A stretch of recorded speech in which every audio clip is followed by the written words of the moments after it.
Hello friends, आज मैं आपके सामने एक और कहानी लेकर आई हूँ। इस कहानी में बताया गया है कि जो बालक अपने माता पिता का कहना नहीं मानते हैं, उन्हें अनेक परिस्थितियों का सामना करना पड़ता है। इस लेख में एक ऐसे बालक की बात की गई है। एक समय की बात है, एक गांव में एक जमींदार रहता था। उसका एक ही लड़का था जिसका नाम किशन था। किशन बहुत वीर था और अपने सभी प्रकार के युद्ध विधाओं में भी पारंगत था। किशन वीरता की कार्य करना चाहता था, परंतु उसे इसके लिए कभी मौका नहीं मिला था। उसने एक दिन अपने पिता से अपनी इच्छा व्यक्त की कि वह बाहर घूमने जाना चाहता है। पिता ने उसे घूमने जाने की आज्ञा दे दी। घूमने जाने से पहले उसके पिता ने किशन को बुलाया और वो कहा कि तुम्हें 3 खास बातों का ध्यान रखना होगा। पहला यह कि कभी भी अकेले यात्रा मत करना। दूसरी बात यह है कि जहाँ भी विश्राम करो उस जगह को ध्यान से याद कर लो। अपने देश जंगलों में भालू बहुत हैं, उनका सामना कभी न करना, और यदि भालू दिखाई दे तो चुपचाप सांस रोककर जमीन पर लेट जाना, क्योंकि भालू ऐसे लोगों को कभी नहीं छेड़ता है। पिता की सीख लेकर किशन घूमने के लिए रवाना हो गया। उसकी देखभाल के लिए पिता ने 2 आदमी उसके साथ भेजे, परंतु वह अकेले घूमने जाना चाहता था तथा किशन उन दोनों को चकमा देकर भाग गया। चलते चलते रास्ते में एक जंगल पड़ा। जंगल में वह थोड़ी ही देर आगे बढ़ा होगा कि सामने से एक शेर गरजता हुआ उस पर कूद पड़ा। किशन को अपनी वीरता दिखाने के लिए पहली बार मौका मिला था। उसने वीरता के साथ कटार निकाली और शेर से भिड़ गया। काफी देर तक दोनों में लड़ाई होती रही। अंत में उसने शेर को मार गिराया। शेर को मारने के बाद उसने सोचा कि मैं ऐसे ही सभी खतरों का सामना आसानी से कर सकता हूँ। थोड़ी देर विश्राम करने के बाद वह वहां से उठकर आगे बढ़ा।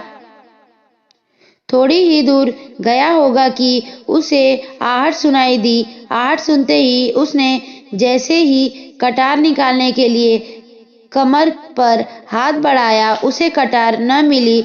वह कटार वहीं भूल गया था जहां उसने विश्राम किया था, परंतु उसे अब वह जगह याद नहीं थी।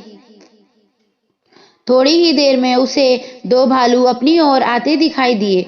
उसे अपने पिता की दी हुई सीख याद आ गई कि भालू दिखाई देने पर सांस रोककर लेट जाना। वह वहीं सांस रोककर लेट गया। भालू वहां से उसे बिना कुछ हानि पहुंचाए अपने रास्ते चले गए। भालू के जाते ही किशन उठा और अपने कटार ढूंढने के लिए उस जगह पहुंचा जहां उसने विश्राम किया था। उसे वह जगह ढूंढने पर भी नहीं मिली और न ही कतार मिली।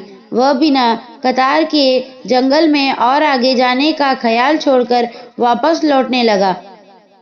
वह वापस आ ही रहा होता है कि कड़ी धूप में किशन को भूख और प्यास सताने लगी।